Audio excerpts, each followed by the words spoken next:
Hello and welcome to another Arsecast Extra, as always, with James from Gunnerblog. James, goodly morning to you. Goodly morning, Andrew. How are you this fine festive morning? I am all right. I'm all right. I hope you had a lovely Christmas. I had a nice time, but I feel like, whoa, is that a car in the back?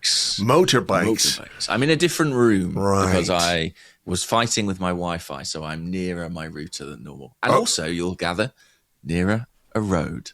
Yes, I can hear that. But yes, I had a nice time, but overindulged a little bit. I feel like shambles of a man, basically. But here we are. How about you? Do you have a nice festive time? Yes, I've destroyed myself. I've eaten my own body weight in roasted meat and accoutrements. Yeah. And that's a substantial body weight, Andrew. This is not Leandro Trossard's body weight. It's my own body weight. Well, yeah, I suppose you got to stick with what you know. You know what I mean? You can't sort of guesstimate how much turkey is equivalent to the thigh of Leandro Trossard or whatever, you know? And we're at the point where there's no way back. Between now and New Year's Day, it's just a free-for-all for me. Wow. And then, I'm reminded of Shakespeare's Macbeth. I am in blood stepped in so far that should I wade no more, returning were as tedious as go o'er. But replace blood with turkey. Okay. Oh, a cheese. I am in cheese, stepped in so far. Should I wade no more, returning where it's tedious as go o'er. You don't get fucking Shakespeare too often on an Arsenal podcast. That's all I can say. That's true. Yeah. That's what I bring to the party. And I went out last night after the game as well. Oh, my God. Had a few drinks to banish any latent anxiety from my mind. Well, fair enough. Arsenal did give us the festive gift of 3 points and a side helping of terror. Yes, So- I think maybe they were trying to help me burn off some of those Christmas calories by sending my heart rate through the roof. If that was a real thing, I would be as skinny as Peter Crouch right now, because That is true, actually. You know? They are giving us a cardiovascular workout for Christmas. I think this is going to be, aside from the football, I think this could be a podcast in which we explore themes of, that are separate from, let's say, tactics and team selection and execution on the pitch, that there is, for various reasons, a lot going on when you experience a game like this and when you're in the midst of a title race. And listen, I suppose go on. Can I, as a sort of thought starter on that, Andrew, can I ask a question? Yes, of course. Is it us? Like, is it us as the supporters? Is it our anxiety and fear and concern? That's what I found myself wondering as I sort of walked away from the game yesterday. I was like, God, that was terrifying at times. And I sort of thought, how much of it is the baggage that we bring as fans? How much is that playing into the atmosphere, the tension in the ground, our experience of it? Because Mikel Arteta was quite, and I don't know if there's some spin going on here, I suspect so, but he was quite sort of dismissive of that idea in his press conference. He sort of really went down the angle of, well, we were professional, we saw it out, we take great confidence from that. And I was thinking, well, yeah, I guess that's what you would say as a manager. But Yeah. to what degree is our experience of it self-generated, if that makes any sense? I think it's definitely some of it, because it is part of, like, City played first yesterday, right? And they win and they go on top, and that feeds into the pressure that you're already feeling about going into a game that you have to win. We have this sort of baggage, as you say, from 3 seasons of finishing second, a desperation, sort of, an itch that really, really badly needs to be scratched. And that is definitely part of it too. recent late goals that we've conceded, I think, played into some of yesterday, because we conceded late against Villa, conceded late against Wolves, conceded late against Palace in the EFL Cup. So when you've got that 1-goal lead going into the final 20 minutes and you've experienced those goals going in against you in the last couple of weeks, it's hard not to think about those things, right? For sure. Yeah, and those are real things. Like, I don't mean to dismiss those concerns or those anxieties, because those are real, tangible things that have happened.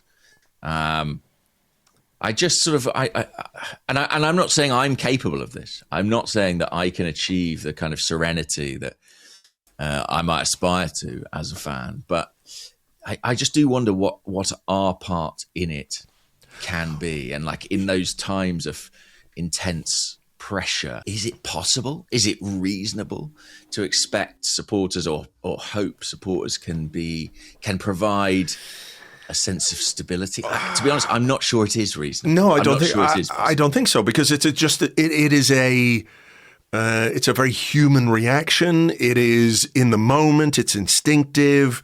It's not sort of, right, we're going to set out to be really, really nervous and we're going to transmit that nervousness to the players on the pitch. I mean, I think what you're talking about is like, when a team plays badly and people say, you know what, it's up to the fans to sort of get behind the team and rouse the performance out of them. I mean, that's a lovely idea as a concept. It's really nice, but it's not based in any kind of reality that we know. You know what I mean? If the team's playing badly, you get frustrated. The crowd reaction is more frustration. Does that feed into the players? Maybe. But, fans are people. They're not cheerleaders, right? Yeah. I think it's incredibly symbiotic, isn't it? Yeah, of course it is.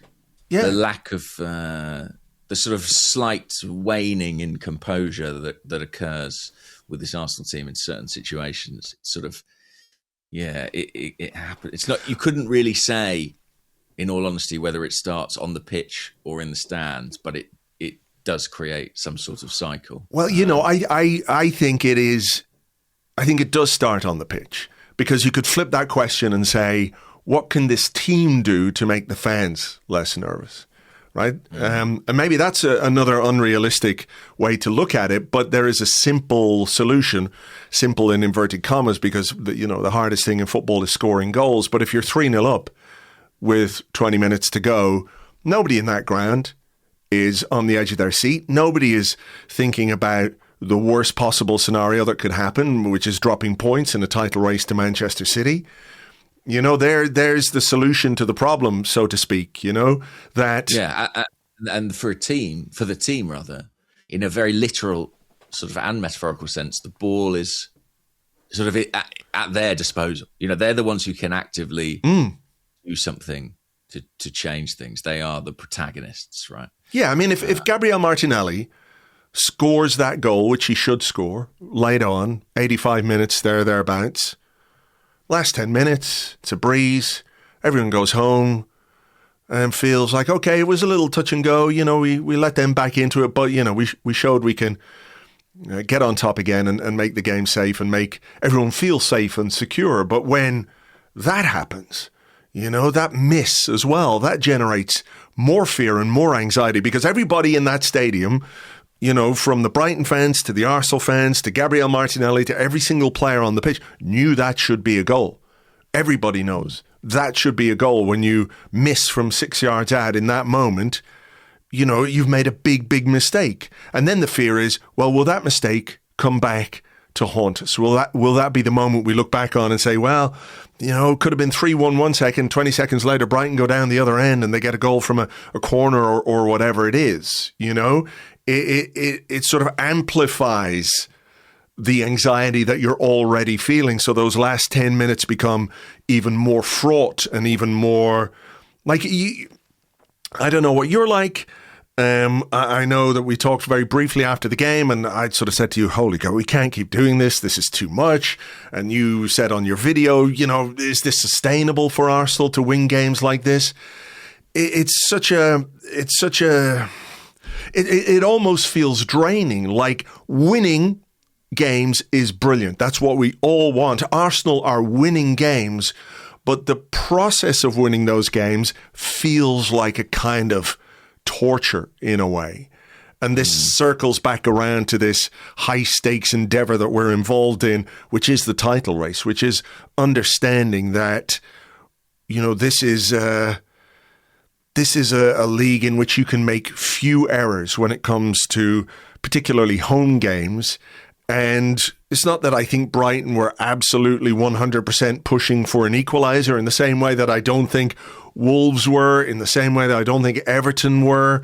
But as we saw in that Wolves game, it only takes a moment for something to go wrong, So I love that we're top. I love that we're trying to solve this problem from the top of the table. But I also think there are a lot of anxieties flying around, which, unless we can win a game by scoring 3 or 4 goals, will be ever present between now and May. I don't know how that goes away. Do you? No, I think we have to make it easier for ourselves. We have to make it easier for ourselves. And Mikel Arteta was quite clear. He feels, or at least he claims, he says it is sustainable to win in this fashion. And I suppose he'll point to the evidence of consecutive victories and league positioning and all those things. My gut feeling on it is a bit different. I feel like once we get into the second half of the season, March, April, May, there is going to be unprecedented, or certainly a greater degree of pressure, tension, scrutiny, stakes. And I think at that stage, we will need every advantage that we can get, and we will need all the breathing space we can acquire. And my worry would be that if we continue to sort of play on this knife edge in a way that is sort of physically and mentally fraught, that when we get to the real business end, because, that is all still to come, that it may not be sustainable. Yeah. That is my worry. Sure. No, I think I share that. I think it is, you said physically and mentally fraught. I might say physically and mentally tiring, exhausting, because you're having to draining. You're having to push yourself right to the 95th minute, which, listen, that's the Premier League. No games, well, few games are really, really easy. You always have to work hard, et cetera, et cetera. But again, this might be something we come back around to. But if you are 3-0 up with 20 minutes to go, can you make more changes? Can you take some of the burden off players who are pushing themselves right through to like the 95th, 96th minute? There's where there is a slight advantage in it makes everyone less anxious. It means not the players can relax, but you're not asking as much from the players. You're giving other players a chance to play, and certainly certain game states of late have made it clear that Mikel Arteta isn't comfortable with making certain changes in those game states. Therefore, the load increases on the in inverted commas first choice players, et cetera, et cetera. So I think there's a lot going on.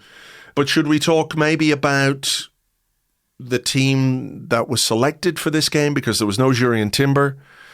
We lost Ricardo Calafiori in the warm up. Listen, we had a load of questions today about injuries. I don't know what more we can say about injuries, because I don't have the answer. And if I had the answer, I'd certainly tell Arsenal Football Club. But, this is another game where we had to deploy a changed back four. Declan Rice at right back. Team selection came out. Everybody's going, ooh, what's that? Is that 3 at the back?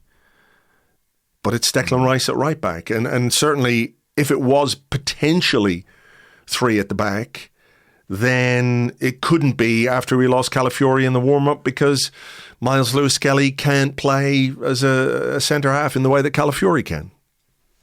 No, I actually didn't see the warm-up, but speaking to a few colleagues in the media, they suggested that it looked like Martin Zubimendi was going to be the one who lined up at right back when Arsenal were doing their kind of shape and tactical drills pre-game. Maybe a bit of gamesmanship there from Arteta.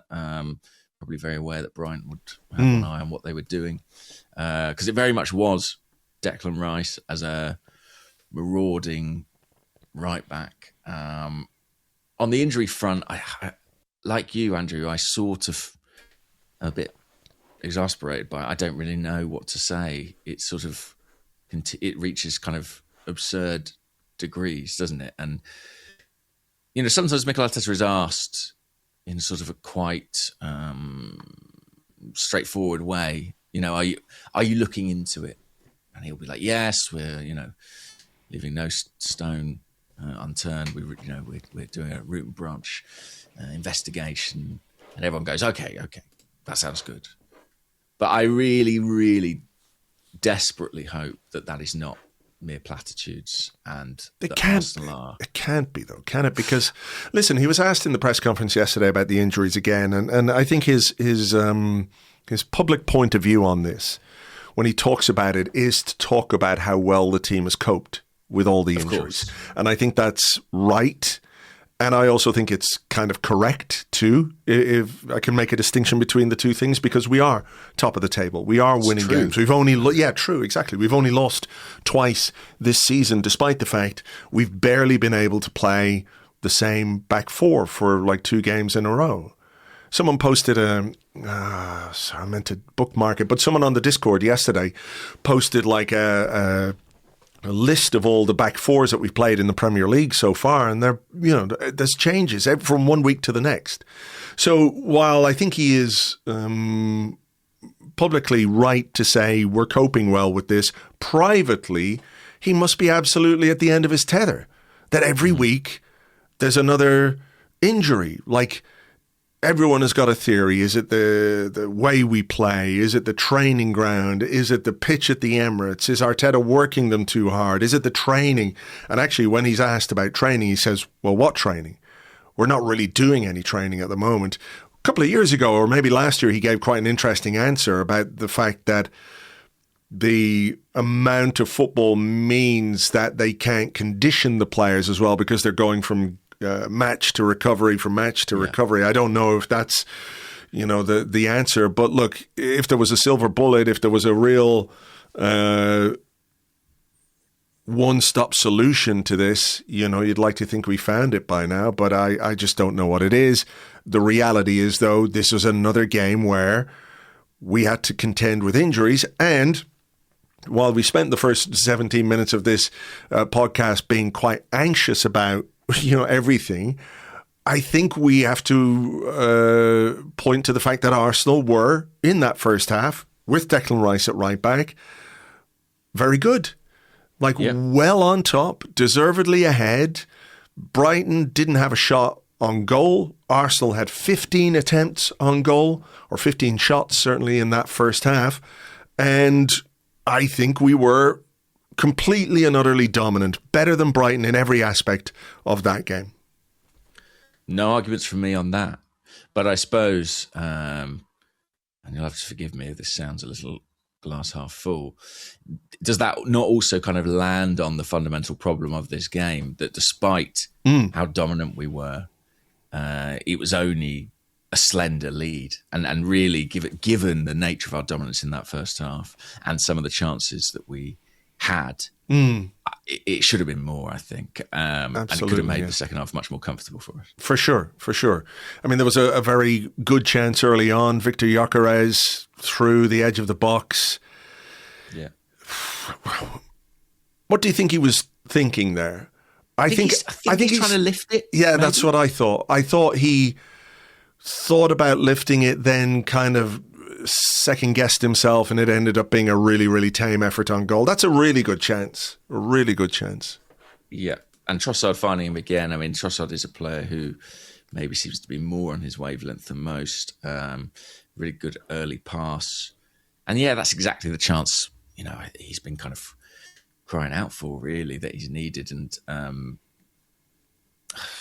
I nearly said, well, maybe it came to him very early in the game, but I think that would be generous. I mean, you certainly would expect him to do better there. Yeah, for sure. There was a Saka shot saved at the near post. The way he burst beyond the defenders, particularly in that first half, was very, very impressive. They couldn't really live with him at times. No. And we mentioned that Martinelli chance at the end of the game. That was laid on by some brilliant play from Saka as well on that right flank. And I don't think Saka necessarily had great, clear-cut, obvious goal-scoring chances, but I think given the positions he got himself into on that right-hand side, I think by his own high standards, he might expect to have delivered a little more end product. Yeah, there was one. I thought it was generally very good. Yeah, me too. I thought he was good. The goal came from a Saka chance, not when you expect him to score, but when you've definitely seen him score before, where he comes inside and looks for that shot towards the far top corner. He got it wrong. It went over the bar, and they had a goal kick, which I think we dealt with really well. They tried to play it into midfield. It's really good pressure from Piero Nketiah. Declan Rice is 100% on his toes in midfield to head the ball to Saka, which I think is maybe an underrated aspect of this goal. I think the way that he delivers that ball to Saka allows Saka to get the pass to Odegaard. Odegaard, I mean, it was quite funny. Before he'd even received the ball, you could hear the crowd going, "Shoot!" It is quite funny, but it's a great finish inside the near post. I think maybe he gives the keeper the eyes. It's a good finish and 1-0 to Arsenal. Yeah, and I think not just the header from Declan Rice. I think a classic sort of kind of fullback attacking run into the box that takes a defender away from Martin Odegaard helps create that bit of space. It's a lovely sort of swivel of the hips from Odegaard. He kind of looks as if he's going to open his body out and then whips the ball into that near post. He has been shooting a little bit more frequently since he returned to the team, and he got his rewards here. And am I right in saying it's his first goal of the season? Yeah.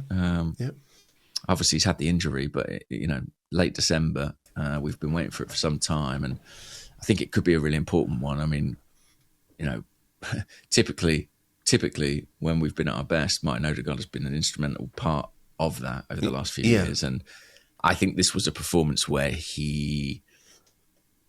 I think if it had been maybe a goal more comfortable and a slightly different game, I think a lot of the conversations today would be about Martin Odegaard. Yeah, well, listen, I think what we saw from Martin Odegaard yesterday was a performance which was much more aligned with the Martin Odegaard of old, if that's the right way to put it. That this is what we know he is capable of, and the goal obviously is the most important part. But I also thought the way he made chances for others, the way he kind of dictated the game, the way perhaps that he stayed higher up the pitch in this game was very noticeable. It gives him more influence. He made 5 key passes in this game.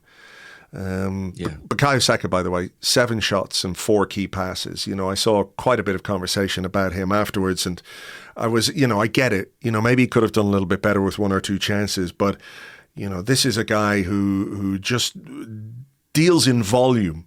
I don't think he scored enough this season. I don't think he's assisted enough this season, but he should have ended this game with 2 assists. He got an assist for the Odegaard goal. And really should have had one for the Martinelli goal as well. I thought Saka was really good in this game. Yeah, I agree with that. I thought, and there were really some promising combinations between Saka and Odegaard. And I thought Declan Rice did a very able kind of Ben White impression in kind of reviving that old trio on the right-hand side. So yeah, I thought this was good. And I think you make a good point about Odegaard's freedom. There were times where he was popping up on the left half of the pitch as well. So I think there has been an effort on Arteta's part to kind of liberate him a little bit when he's playing in this system and this shape. So on that front, I thought it was definitely promising. And a great finish and a great goal. Other chances, there was a Declan Rice cross which sort of hit Gyökeres at the back post. One of those where I think his view of the flight of the ball was maybe obscured a bit by William Saliba going for the header. Yes, it was like he was trying to catch it on his Mickey, but alas, and what a trick that would have been! What indeed, it really made Soccer AM's showboat back in the day. There was Marino, wasn't there? He tried one, the ball broke free, tried to get it over the keeper from distance. It was one of those where I was sort of expecting the ref to give Marino a card because play just kind of stopped. And I thought maybe he'd blown for a free kick, but there was no free kick. I guess it's kind of a smart attempt from Marino, even if the execution wasn't there. And then there was a real scrambler, if you remember.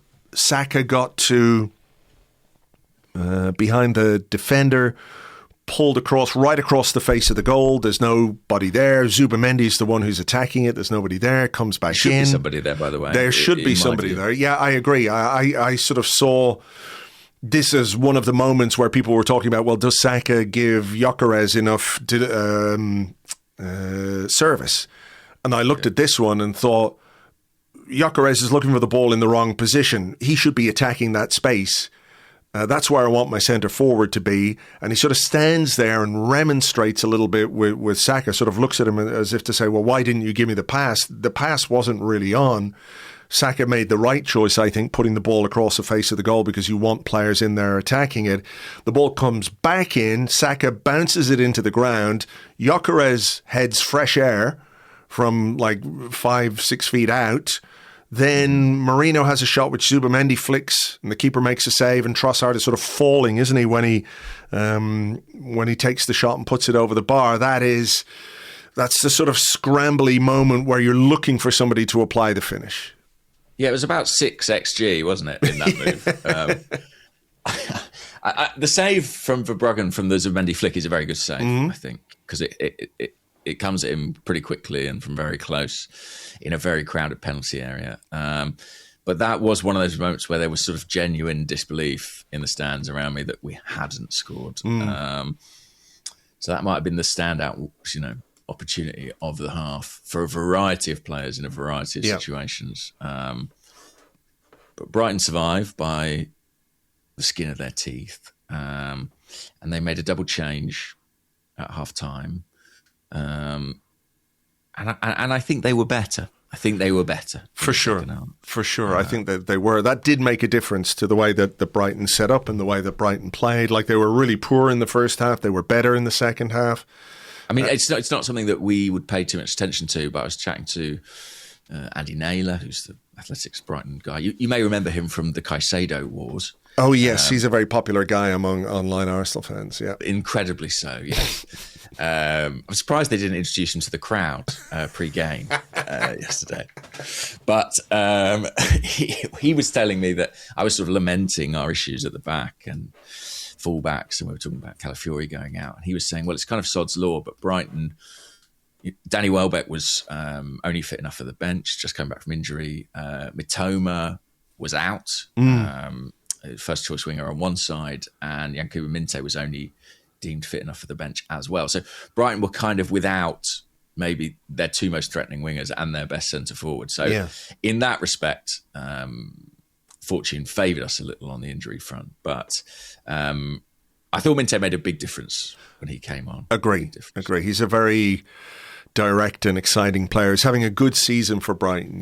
He causes problems for most teams, and we'll come to the problem he almost caused us. But Arsenal did go 2-0 up relatively early in the second half. It's an own goal, the fourth own goal in our last 4 matches, 2 from Wolves, 1 from Palace, 1 from Brighton yesterday. Jorginho Rutter with a flicked header at the near post. It's a great delivery from Declan Rice. What I think maybe goes underappreciated is the way that Arsenal fashioned the chance, which was blocked out for the corner in the build-up to that corner. It's a really, really nice piece of play. I think there was a foul in midfield. Dunk got booked for a foul on Saka, and Arsenal worked the ball from right to left at the back from left across to right, got it forward through midfield. Odegaard and Saka did really well. Ended up with Marino to Trossard to Odegaard. Odegaard shot blocked over for a corner, and it was from that corner that we scored. But we've seen maybe a couple of moves like that in the last couple of games from Arsenal, which maybe we found a bit hard to come by, but that was a lovely period of football and ultimately resulted in a goal, albeit from a corner and an own goal. Yeah, but I think these own goals aren't pure coincidence. If you've got great delivery in these situations, sometimes you get that reward. And I do think maybe they speak to sort of the panic and anxiety our set pieces can induce in opposition. It is another good flat delivery from Declan Rice from that side, as we're accustomed to seeing. I don't think the goalkeeper will be thrilled with the defending in front of him. I mean, it's definitely an error. But, we will take it. Own goal again, ole ole, yes. as the fans say.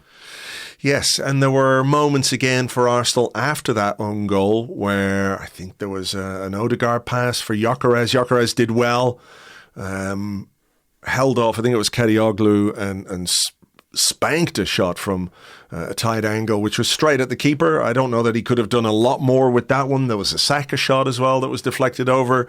But then sort of out of the blue a little bit, I'm not saying there was warning signs from Brighton, because they did have a shot on target, which is obviously an improvement on the no shots that they had in the first half. But they score a goal, one of those where ball hits the post, it could bounce anywhere.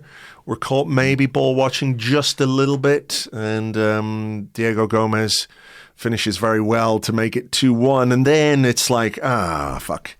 Here we go again, a game that we thought was comfortable, a game in which actually Arsenal were comfortable for the most part, then becomes this tightrope, knife edge situation, Yeah, and all that baggage kind of appears in a big cloud above the pitch.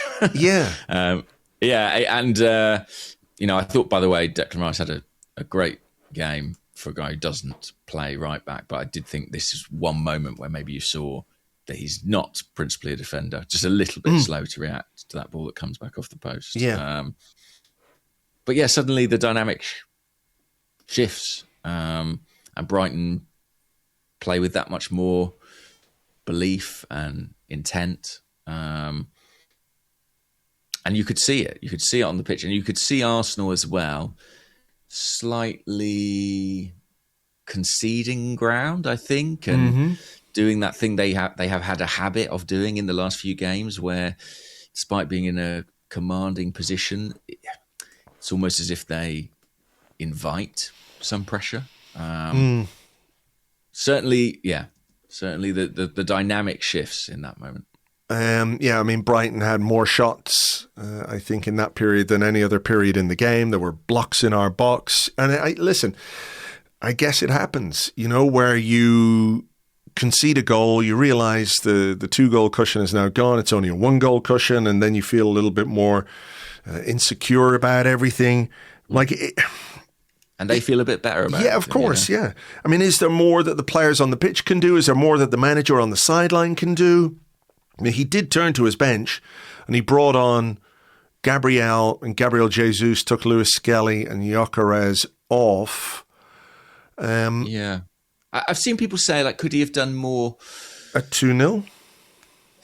Yeah, or maybe made changes that were a bit more to enliven or maintain our attacking threat. Could he have turned to a Madueke or an Eze or gone for a Martinelli slightly earlier, perhaps? I don't know, but that's certainly an argument I've heard posited. I wasn't hugely surprised when he got Gabriel on. I mean, that felt. I think that was probably always in the works, as soon as Gabriel was named on the bench, and what a big moment that could be in our season, by the way, to get him back. Well, yes. But yeah, I don't know. I mean, part of it is that everybody's decent, right? It's the Premier League and it's hard. And if Brighton have a little period of the game where they're feeling themselves and they're on it, you're going to be tested. And that is the reality. Yeah, I mean, listen, that may be part of it. It could be, I keep coming back to the Martinelli chance, but that could be because Martinelli I thought was quite effective when he came on. I thought he did pretty well. But when you miss that chance, people will say, well, there's an inspired substitution from Mikel Arteta. And what a great decision to leave Bukayo Saka on the pitch, because he delivered that chance for Gabriel Martinelli to make the game safe for us. So these are the fine margins of the Premier League. But Brighton did have a moment, a really important moment. I mean, they put some pressure on, it's fair to say. I remember Rice had to head the ball away, Zubimendi had to head the ball away, and they made a chance when Minte ran off the back of Nketiah, took a shot, and then we see one of the saves, if not the save of the season so far from David Raya, which I think is made better or more special by the fact that he's, at full stretch, but he just skims the ball. His hand sees the ball skim just over the bar, makes that save look even more spectacular, I think. Yes, that's true. I think if he'd sort of palmed it wide or way over, we might not. It might not have been quite as aesthetically pleasing. The camera angle as well. I was actually seated right in line with Minte when he struck that ball, and I was convinced it was going to nestle. I think he was too. I think he was too. I think he absolutely was. He couldn't believe it. Couldn't believe it when Raya kind of plucked that out of the air. So yeah, stunning save. A match-winning moment, undoubtedly, and one you can add to a growing catalogue of top saves from him. But I think the best we've seen from him this season, and I'm not sure there've been too many in the league better than that. It was sensational, and ultimately, it's the difference between 1 point and 3. Yeah, I mean, it's not to say we couldn't have gone on and scored if it had gone 2-2, but I just glad none of us had to go through that. We did have chances. There was the Martinelli one, like I said, Jesus in the box. Maybe could have got a shot away a little bit quicker. There was also a shout for a penalty on Gabriel Jesus, which I think is a really interesting one to talk about because they never get given in that context. Never, ever, ever. When the player and the ball are close to the goal line. And I think it's a clear foul from Kadioglu on Jesus as he's going to try and win the ball. But because the ball is then essentially going out, or the defender then heads the ball behind for a corner, I think the referee is less inclined to give that as a foul. If that happens halfway in the box or just inside the box or literally anywhere else on the pitch, I think the referee gives a free kick or gives a foul. If Gabriel Jesus does that to Kadioglu and then heads home, I think VAR disallows that goal for the foul. But when it happens in such close proximity to the goal line, they never give it. You saw the one last week, right, with Chalobah and Anthony Gordon in the Chelsea-Newcastle game. Do you remember that one? Yeah. Yeah, I mean, Absolutely. He literally made no attempt whatsoever to play the ball. You could say, potentially it's shoulder to shoulder, but this was not like one guy using his shoulder just to sort of ease the other guy out of the way. He literally went in, played the man, brutalized him in the box, but because of where it happened in the box, they will not give a penalty. So I think it probably should be a penalty, but whatever the thinking of the officials is, in scenarios like that, they never get given. Yeah, I don't have much to add to that. I totally agree. I mean, I think he does get bumped. It is a foul anywhere else on the pitch. And yet equally, you just never see those awarded. No. It's like an unwritten law almost. And yeah, I think some clarification there would be appropriate because it is a very odd one. It's a freebie for a defender. Yeah. So yeah, I mean, the contact could not have been more clear. You would have to say, and it prevented him from getting to the ball. So it's a foul. Yeah. But look, that's we're going to have to try and change the perceptions of PGMOL, which I think is easier said than done when it comes to situations like that. So look, that's a moment where, perhaps a little bit caked in desperation, we're looking for something to make the last few minutes more manageable and comfortable. That was a word that Arteta was asked about in his press conference afterwards and said, comfortable in the Premier League? But, you can be. There are games where you can be, and ultimately it will come down to, how often you put the ball in the back of the net or how often you miss big chances. So what was your sort of gut feeling right at the final whistle when it eventually went? I mean, I think it's also worth pointing out that after that Minte shot, they had a corner, which Nkapie blocked over and we got a goal kick from it. But after that, Brighton didn't have a shot. They did not have an attempt on goal. I think obviously Raya's save was superb, but it might have been just as important about 60 seconds later when he went down injured. And it gave Arsenal an opportunity, because there were two chances in quick succession. There was the Minte shot and then the header at the back post that you mentioned, where they maybe should have done a little better. Raya then goes down. Arsenal regroup. They break Brighton's momentum. And they didn't really create much more from that point on. There was one moment in the box where ball kind of broke to them and I thought, oh, we might be in trouble here. But that was kind of it. And I actually think that little stoppage, I mean, it's something the Premier League are paying increasing attention to, is goalkeepers rather suspiciously getting injuries at points where it's convenient for their teams to have a breather or a break, or a tactical instruction from the manager. But I think that was actually a pretty important moment in this game and sort of helped Arsenal see this through. So my overriding feeling at the end was probably, just certainly relief, but also the feeling, I think a little bit of frustration that this was felt as complicated as it did. And feeling that Arsenal are not getting the reward that their performances maybe deserve. They're not capitalising on their dominance in a way that can add that comfort that Mikel Arteta was asked about. Yeah, but I mean, is that...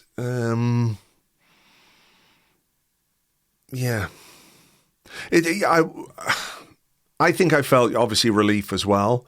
And then I felt sort of a little bit guilty that I wasn't enjoying it a bit more. When you win a game in the Premier League, and this is all circling back to what we were talking about right at the start. And then I sort of was today thinking about, well, this is something that we have as a fan base got to deal with. We have internalized this for reasons we've laid out, and understandable reasons, where the perception of our narrow win, on paper narrow win over Brighton, feels different from Manchester City beating Nottingham Forest with a late goal that could potentially, although I don't think it was really a foul by the City player, could potentially have been chalked off for VAR in a game where Manchester City really should have been down to 10 men.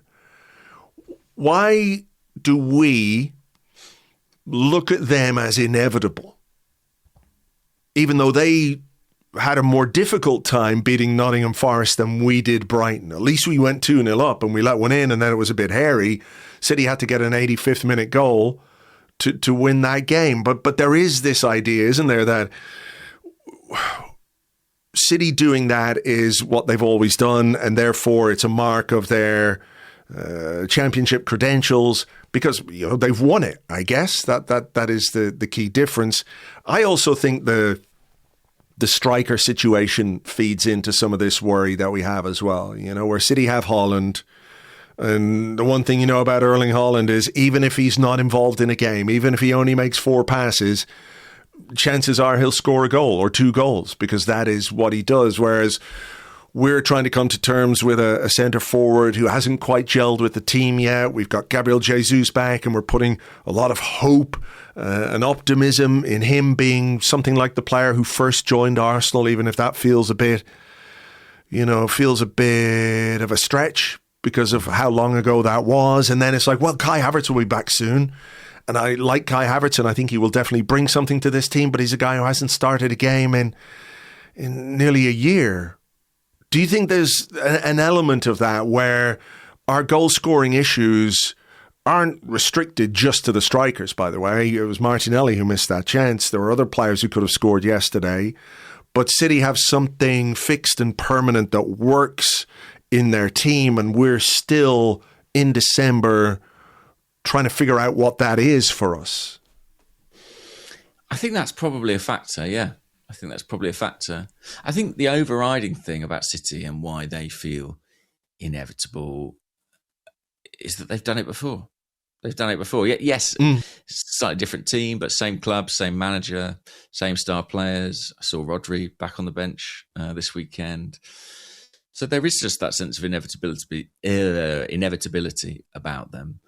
I also think, I spoke about the baggage that we will take into the second half of the season, and particularly the run-in.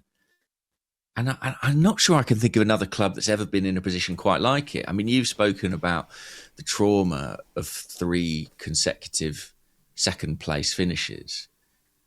I mean, how many times does that happen? That a club who's not won a league title for 2 decades, more than 2 decades, comes that close 3 times consecutively, and then gets a 4th crack at it. It's natural. It's inevitable that people will feel tension and stress and anxiety and all those things, because this is a relatively unique situation that we're in. And for all the strengths of this group, every season poses a unique challenge. And I think, I think it's going to be, tough. I think it's going to be a real test of this group, this manager, the fan base as well, how we handle this. I think it's going to be, and that's why I say, wherever we can find comfort or breathing space or moments to relax, what a time for the doorbell to go. My God. Better go and answer it. But wherever we find it, we have to take it. Right, bear with me. I better answer that. Yep.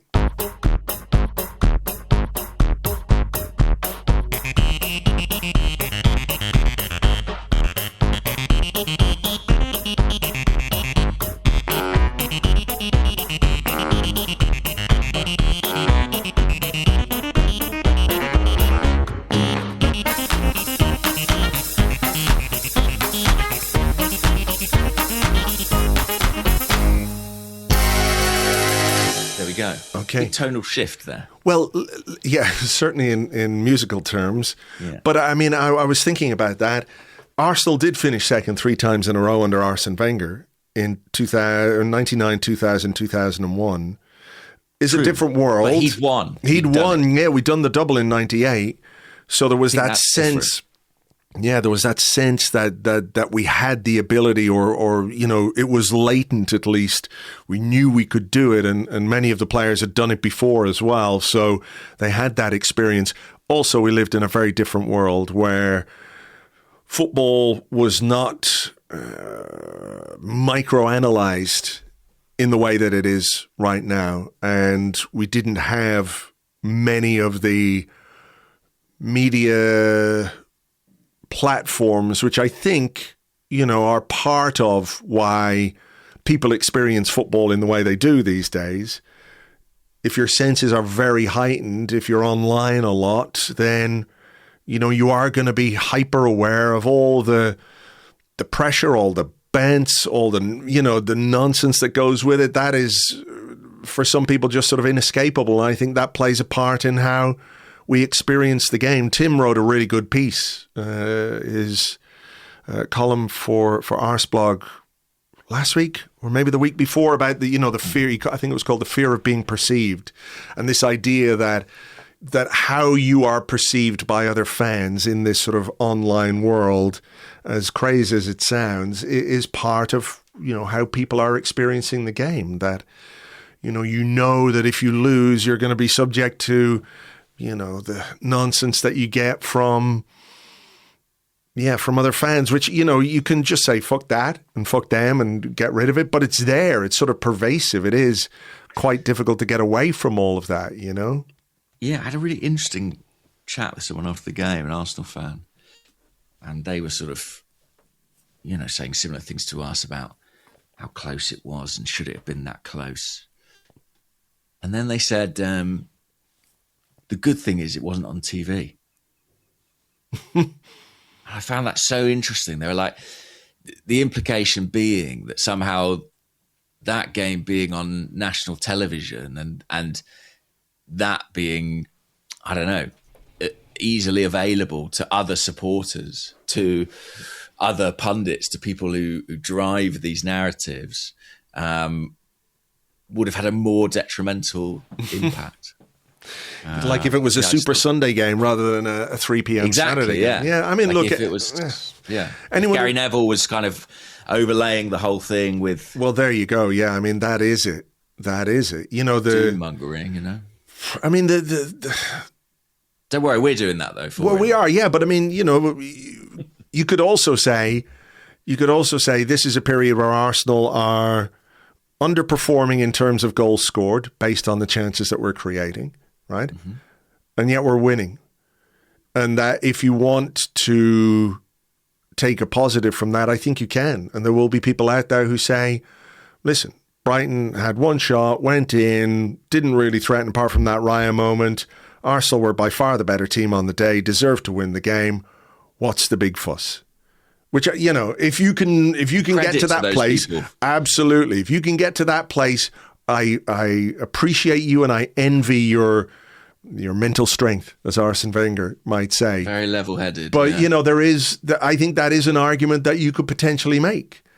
That every team, and I think especially this Arsenal team, does go through a period in every season where the finishing is just a bit off.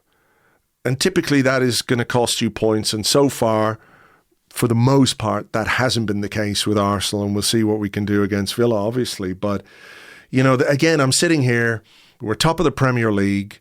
We've won a game against decent opposition. You know, go back to the Invincible season and Arsenal beat like a Charlton 2-1. Was there the same level of scrutiny over that scoreline, over that performance, over the chances we took or didn't take? I don't know, but, you know, I guess we're living in a different world, as I said. We are. And as I say, I think all of these sort of intertwining factors are only going to increase the stakes in the second half of the season. And it's going to be really interesting. But you're absolutely right to point out that despite any of those concerns, despite the injury issues, despite the poor finishing, Arsenal continue to win.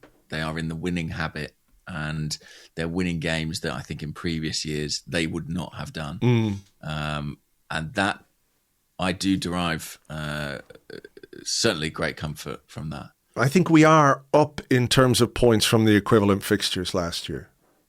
I would imagine that we are, yeah. You know? I mean, this is a game we drew. Am I right in saying? Mm-hmm. Yeah, we drew last season because it was because of the Rice red card, etc. So yeah. You know, Newcastle away, for example, another one. So I don't know. It's all you can do is sort of be honest about how you feel, right? When you do something like this and you're sitting here the morning after a game and you can try and be objective, but I think you also have to bring the experience of what the game did to you to the podcast, you know? You can't sit there and lie and go, well, you know what? It was, who cares? You know, sure, it was a little bit hairy, but we won. That's kind of a dishonest way to look at it. I think you can accept that there are people who will look at it that way. Was that how I felt? No. Clearly, I think you shared some of that anxiety, and I'm sure many of the people who are listening to this shared some of that anxiety, while at the same time appreciating the fact that this was a game we won and responded, by the way, to City going ahead and going on top of the table by winning again for the second week in a row. So when you think about what you said a couple of moments ago about like the tests of character that are being presented to the team, to the players, to the manager, maybe it's not quite as convincing as everyone would like, but they are passing those tests when it comes to results. I do wonder as well, I mean, this sort of run of slightly unconvincing or maybe underwhelming performances is kind of bookended by these Premier League games against Aston Villa, right? And that is the last time we lost, to be clear. We've won every game or, you know, drew one and won it on penalties since then. But December 6th, we lost at Villa Park. December 30th, a couple of days' time, we host Aston Villa at the Emirates Stadium. And I think it's maybe a Villa who are sort of even more compelling or dangerous at this point than they were at the start of the month. They've gathered even more momentum. And I think maybe some of the concerns over performances are kind of with that game in mind, with the knowledge that's on the horizon. And I think the recognition that it will be a much sterner test. Yeah, a team that is underperforming its XG by some distance up against the team that's overperforming its XG by some distance. So, yeah, I think you're right. Morgan Rogers keeps banging them in from 30 yards. I guess you don't need XG, but who knows how that will end up. But certainly at this point in time, they are kind of a bit of a runaway train, Aston Villa. Yeah, all right. Well, look, we've got time to think a bit more about Aston Villa and speak a bit more about Aston Villa. What I think we should do right now, though, is take a little break, and we will come back with your questions and more in part 2 right after this.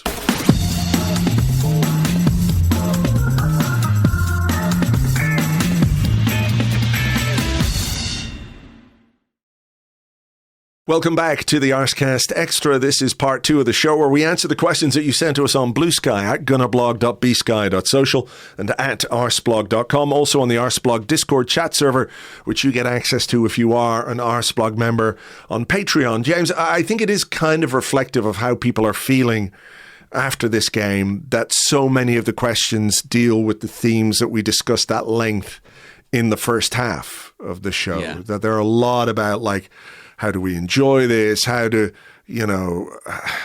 all of those sort of themes are present in about 70% of the questions that we've got. Yeah, I think so. A lot of recurrent themes. But there are some slightly more divergent ones. Do you want to go first, Andrew? Okay, well, I mean, we talked about the Villa game. Apnea Man on Blue Sky, apneaman.bsky.social. He says, "Goodly morning, gents. Who's your starting front three against Villa and why?" Well, yes, I mean, I had a few questions. Irish Arse on Blue Sky said, has Gabriel Jesus shown enough to start against Aston Villa? That's a really good question, because it might not even be like, has Gabriel Jesus shown enough to start against Villa, but has Victor Gyökeres shown enough to start against Villa, or are we at a point where maybe we need to, just change it up a little bit? That's two ways of looking at it, I guess. My expectation is I think Mikel Arteta might pick the same front three.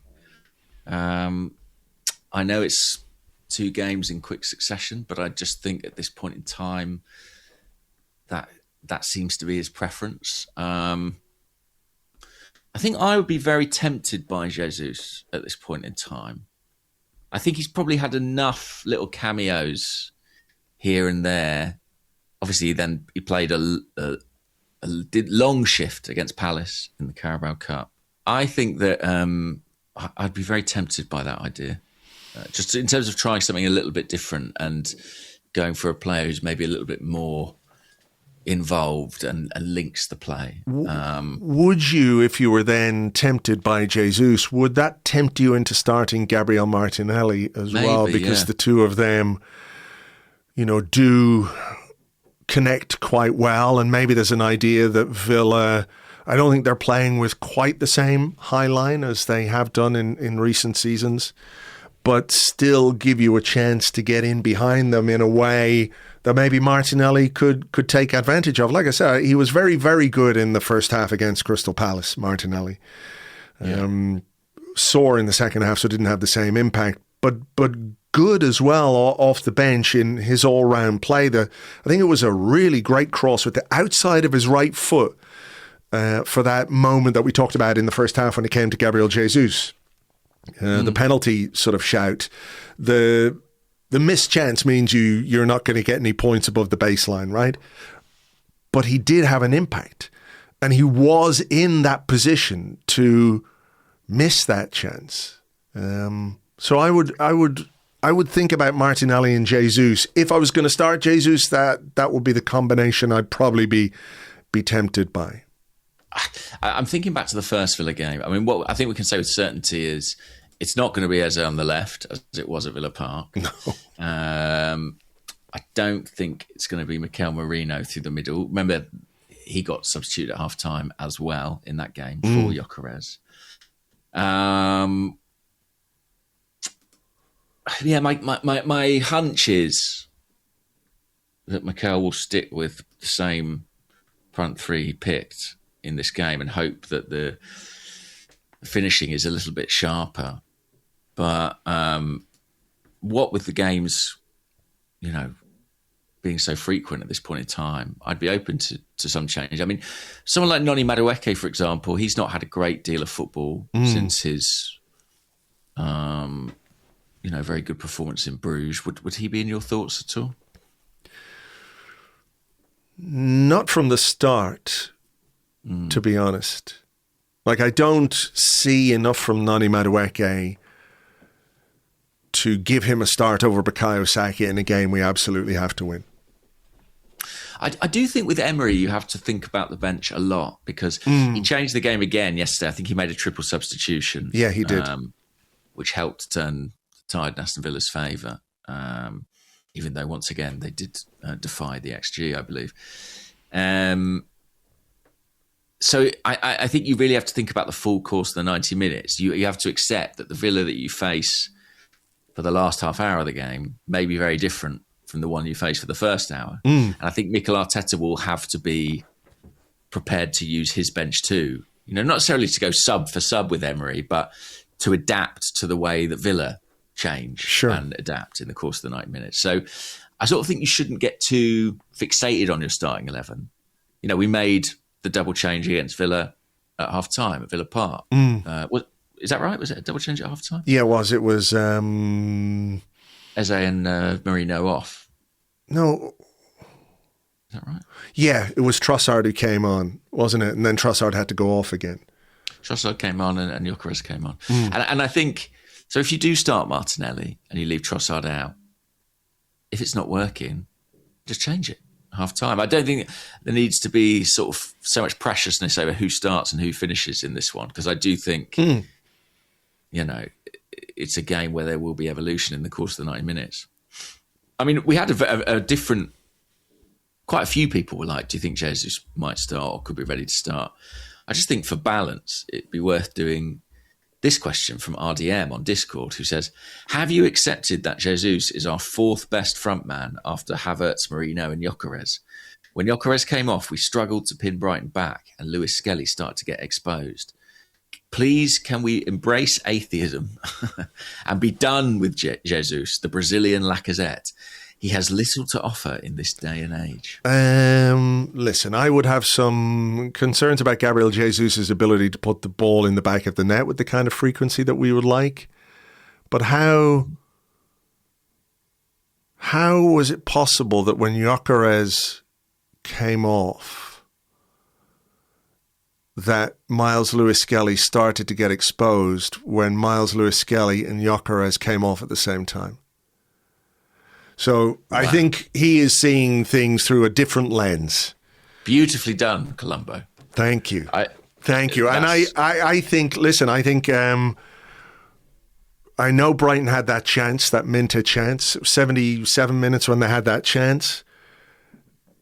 71 minutes when Jesus and Gabriel came on. I think they helped us stabilise a bit, and you mentioned the Raya moment where he went down. I think that took some wind out of their sails for sure.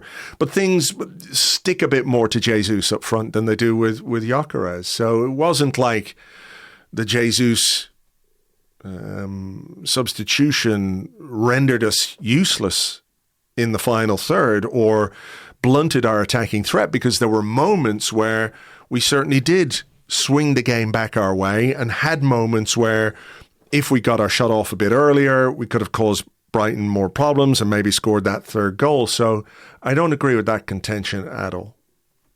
No, I think we look a better team when Jesus is on the pitch. That's my view. I don't know if he's ready physically to play this game.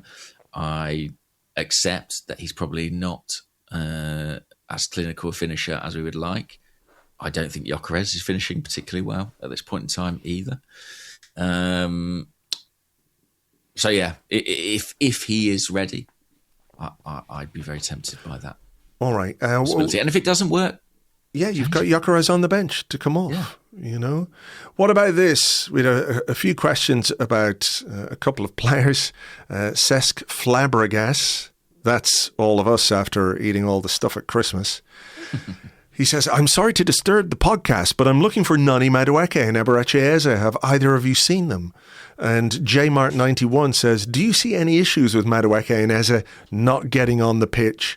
Again, I think this is an interesting one. Like, people have talked about, well, could Madueke have come on for Saka? And yeah, maybe he could have. But Saka still made that brilliant chance for Martinelli. Where I would have maybe liked to see Mikel Arteta be, I don't know if brave is the right word, but can you impact a game in a different way? And I don't think Mikel Merino played badly yesterday, but is there something to be said for putting on Eberechi Eze for Mikel Merino with 20 odd minutes to go as a way of changing the trajectory of the game and the performance? Yeah. I mean, look, he didn't get a minute, did he, against Everton, nor Brighton. Part of me just feels this is sort of a consequence of the size of the squad. We're getting more players. I know we've lamented the injury situation, but we're getting more players back. I'd be more worried about being Ethan Ranieri than Eze at this point in time, in terms of playing time and opportunities. The Madueke one, maybe, but as you say, Saka was contributing until the final few moments. He even had a chance, didn't he? Like in the 95th minute, where he went through on goal but couldn't get the shot away. I'm not overly worried about that at this point in time. I suppose if I was going to sound a sort of note of caution, it would be that historically, it's been about this time in the calendar year that Arteta has tended to lose some faith in certain players in his squad. Where I feel like it's around this point in the season where his selections have narrowed, typically. Which is kind of natural, right? Because the first few months of the season, you're sort of figuring things out. You're figuring out shape and system and partnerships and all these things. And then December onwards, you're sort of relying on a certain degree of momentum to kind of carry you through. You're not necessarily trying new stuff anymore. So maybe the options do diminish somewhat. But I'm really hoping that doesn't happen this year, that players aren't sort of pushed out to the fringes or cast aside. And I don't think there's any evidence yet that that has happened. But I would just say that, like, we have seen Mikel do that several times before. So there's some evidence. There's some precedent there. Precedent rather than evidence, yeah. I mean, there was a sort of another question from Isaiah Joe, who was talking about how is it possible we're finishing a game like this having only made 3 subs, and he talked about, maybe bringing on Madueke, maybe bringing on Eze for Merino or Norgard or Waneri. Said even Martinelli only got about 10 minutes. What's the point of having this squad if we're not going to use it in high leverage moments? Because that might be the way we're looking at it, is like, okay, could we have taken better control of that game if we'd used our bench more? Whereas Arteta's outlook, and I think that's something we've come to understand, is that I think he often views substitution as disruptive. Is that the right way? Yeah, like it can upset the equilibrium more than looking at it as a way of having a positive impact on the team. Yes.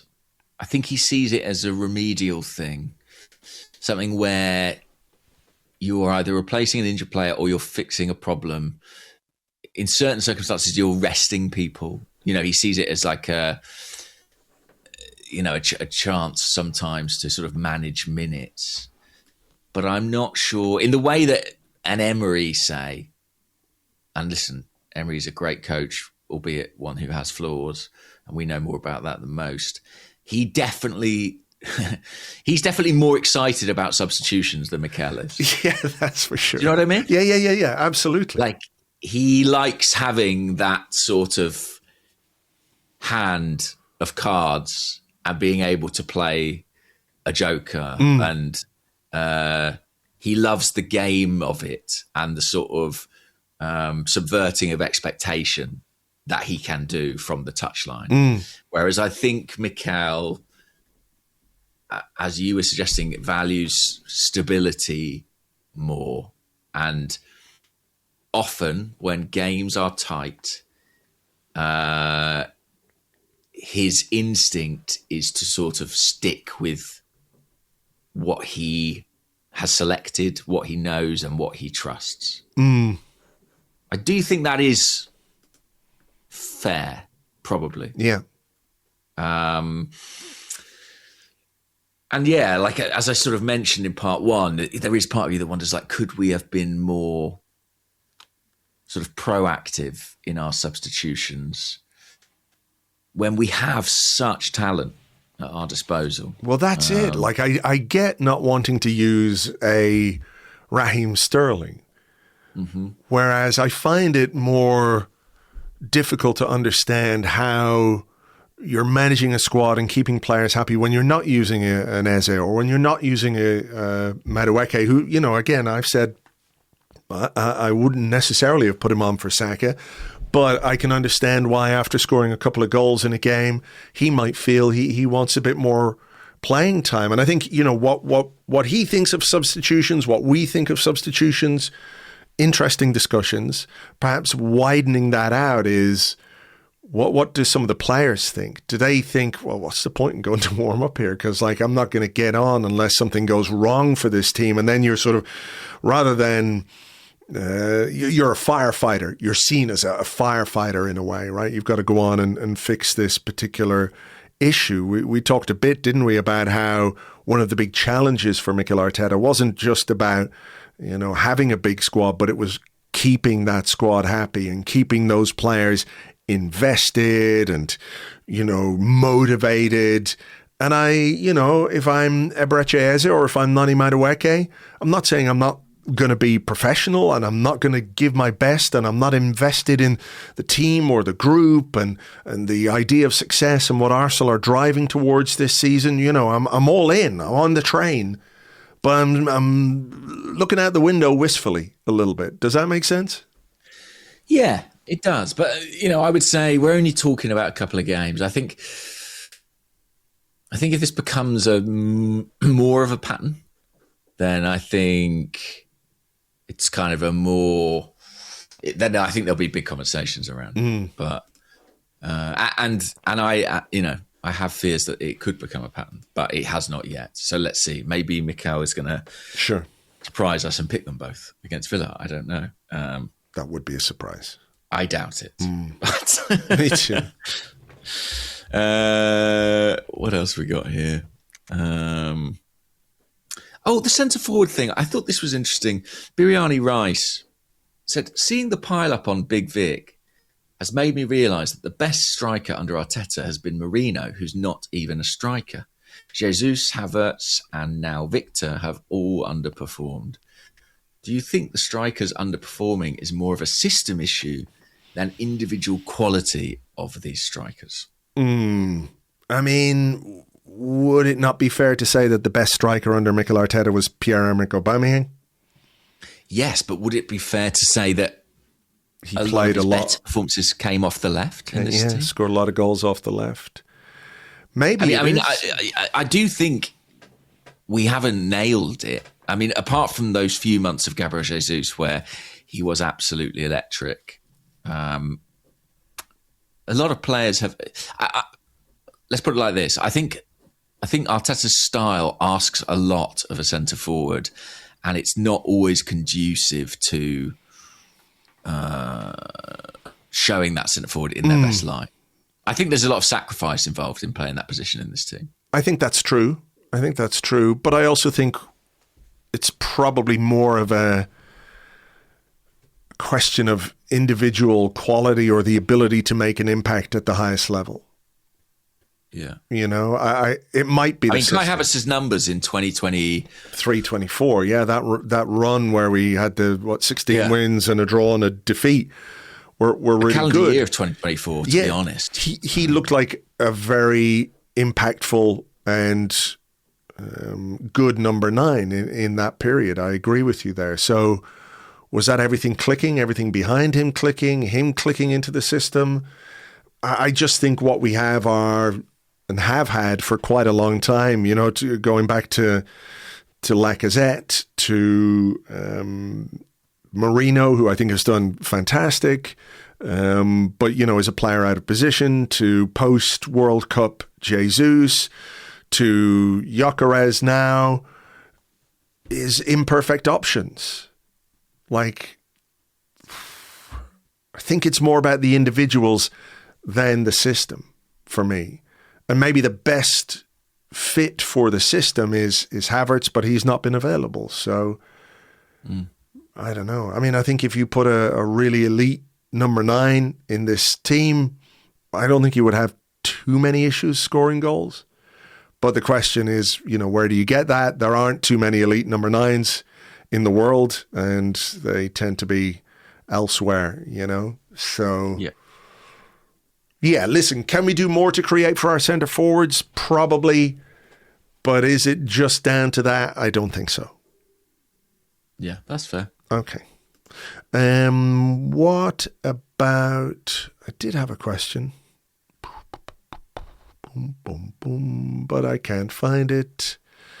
Well, how about this? I've got one. Okay. I've got 2. Okay. Similar theme. Notorious AFC said, "Good morning, gents. When are we going to give a team the hiding they deserve? Yet again, we have high XG and some pretty big missed chances. Do you think we can transform this into goals?" And Mark Penty said, "Are we due a performance like we produced against Bayern when Villa visit on Tuesday? After grinding out some victories, I think we all need a game where we smash out a top-class performance, dish out some revenge, and show we mean business." I mean, do you think that the way we're playing suggests someone's going to be on the end of a hiding sooner rather than later? I don't know about on the end of a hiding, but, you know, you can win a game 3-0 and it's a very decisive victory, isn't it? Yeah. You know, I'm not expecting Arsenal to go out and score 6, 7, 8 goals. No. But I do think we've created more than our goal tally suggests. It would be brilliant to do that against Villa, you know, to halt their momentum, to get some revenge from the game that happened a few weeks ago. I think it would be a real boost, by the way, you know, to people's... I'm not saying people have lost faith in this team. That's the wrong way of putting it. But, you know, as we talked about in the first half, there is such a latent anxiety about everything that we're doing at this moment in time that it becomes easy to sort of fear the worst. Whereas if you go out against Villa, play really well... If you win against Villa 3-0, if Saka scores a couple and Gyökeres comes off the bench and gets one, everyone's feeling fucking great. And I think that is something that we absolutely need. I think we need that, you know. I'll take a scabby 1-0 if that's what it takes. Don't get me wrong. But it would be a real boost for the players, I think the fans as well, to sort of have a reminder that, like, okay, we're going through a period where we're not playing at our best, but this is a team that is capable of more and is capable of better football, you know, as we saw in the North London derby against Spurs, as we saw in the Bayern game, as we saw against Atletico Madrid at home. You know, there have been performances from this team which are more aligned with what we think. We haven't had one for a while, so, you know, it feels like we'll never see it again. But yeah, give me some of that on Tuesday. That would be like... crack to everyone, I would say. No? Definitely. We owe Villa one after the way they got that winning goal and how painful that was. So Tuesday would be a great time to deliver something more convincing. Although, frankly, I think any sort of win against Aston Villa would be huge for us. What about this one from the Discord? Chris 2019 says a lot has been made of how close our recent games have been and our stuttering attack. But do you think with Gabriel and Saliba reunited at the centre of our defence that this could be the platform to allow our midfielders to push further forward and reignite our attack. And listen, one thing we didn't really mention, but was probably remiss of us, we talked about how good Declan Rice was at right back, and he was sensational, right? Mr. Versatile. There's nothing he can't do. He's like a Roy of the Rovers type. Takes the summer off and plays cricket, all that kind of stuff. But we didn't talk about how maybe we missed Declan Rice in midfield and the control that he can help you get and maintain or stem the tide of the opposition coming forward through midfield areas, which I think Brighton had a little bit of success with in that period of the game where they looked more threatening. Yeah, I think we did. I mean, you would, wouldn't you? I mean, he's I know in that right back role, tucked inside, he was a lot of the time in the opposition half and always playing as an auxiliary midfielder. But I do think we missed him. I think Marino is not as dynamic in that role. I think we've got to really hope that Julian Timber's back for the Villa game. I think he's got a chance based on what I've heard. I think it should be a short absence. However, it does come incredibly soon, so you can't be too certain. I think if we can get Timber back in, that would be great to have Rice in the midfield. I think we'll need in Villa a really physical side. They might go with, say, Onana and Camara as they tend to in big away games. And I think, and Rodgers obviously as well, who is flying. He's unlocked a level in his game that I think suggests he's going to be a huge, huge star. And listen, I mean, if that one, I presume, is on telly, and if it has a neutral, it's a really mouth-watering prospect. I mean, as an Arsenal fan, it's a huge game, but it should be a really good game. So let's see. I think we definitely need Rice in midfield for that one. Yeah, for sure. I agree with that. Let's do one to get out of here and get this podcast out with a couple like this, which I enjoyed. Let's see. Lonan Hughes on Blue Sky. On a scale of 1 to 10, how disappointed were you that Gabby Martinelli didn't come on at the same time as the other Gabbies, thereby achieving the Gabby trifecta and automatically winning the game? And palmstree.bsky.social says, can you believe Arteta denied us the fabled triple Gabby substitution? This man is no fun. Yeah, I think that's when we're sort of talking about his substitutions, that's really what we mean. He had the chance to do the and he didn't do it. He didn't deliver. Hey, they all got on eventually, in some way, shape. I do think Gabriel being back is really big for us at both ends of the pitch, to be honest. I think, I think it could be a game changer. And some of the uncertainty and jangling of nerves we've experienced, I think, will be offset by his return. Yeah, he's a guy who has presence, in our box, but also presence in the opposition box. He allows you maybe as a team to play in a slightly different way, and that's not to be critical of Piero Hincapié, but Gabriel. Yeah, exactly. There are tangibles and intangibles with Gabriel that you don't get yet with Hincapié. It's not to say he doesn't bring qualities to the team, but this is one of our best and most consistent performers over the last 3 or 4 years. So yeah, having him back will be absolutely huge. And if he can inflict some damage on Aston Villa on Tuesday night, I'd very much enjoy that. So I think we've kind of talked it all out. Feeling all right? Yeah, I do. And I keep coming back to the fact that we still won. It's all kind of moot in a way. We won, and it's on to the next one. On to the next one. We will talk about that next one over on Patreon. Tomorrow we will have a preview podcast for you in the afternoon. We'll also have an episode of The 30 rounding up all the weekend's Premier League action for you. That's patreon.com/Arseblog. For now though, folks, take it easy and we will catch you on the next one. Until then, cheers. Bye-bye.